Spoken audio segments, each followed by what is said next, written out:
આ દ્રશ્યો સુરતના છે, જે નવી સિવિલ હોસ્પિટલમાં દર્દીની સારવારની જગ્યાએ તબીબો આરામ ફરમાવી રહ્યા હતા.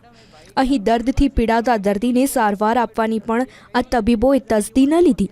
દર્દીના સગા પણ ગુહાર લગાવતા જોવા મળ્યા, પણ અહીં તબીબો મોબાઈલ ગેમમાં વ્યસ્ત દેખાયા. તો અહીં સમગ્ર ઘટનાનો વિડીયો ઉતારતા આ તબીબો ગુસ્સે પણ ભરાયા. વિડીયો ડિલીટ કરાવવા માટે દર્દીના સગા પર દબાણ પણ કરવામાં આવ્યું. તો સિક્યુરિટી ગાર્ડ આવીને દર્દીના સગાને ધમકાવવા લાગ્યા. પહેલાં મેડમ આપણે બધાને 2-5 મિનિટ કીધું, હજુ લગીને કોઈ ડૉક્ટર આવ્યું નથી. ઇમરજન્સી વોર્ડમાં હું આવેલો છું અત્યારે.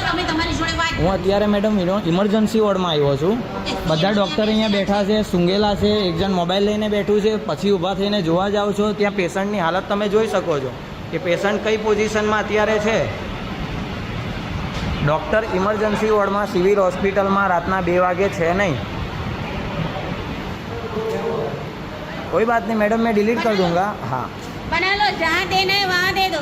मेरा भी बना लो. हाँ पेपर में दे दो. कोई बात नहीं. 5 મિનિટ થઈ ગઈ છે. પેલા પેશન્ટની હાલત જોઈ લો. અહીંયા કોઈ ડૉક્ટર નથી. કંઈ વાંધો નહીં.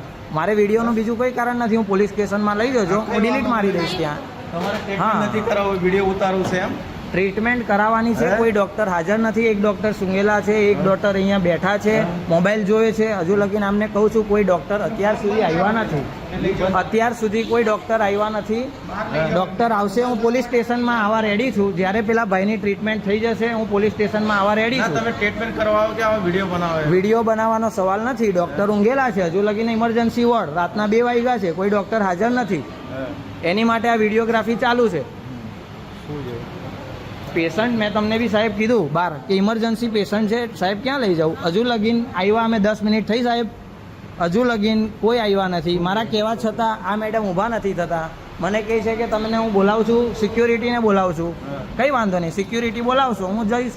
પોલીસ કેસ કહેશે ડિલીટ કરી દઈશ. અત્યાર સુધી કોઈ જોવા આવ્યું નથી.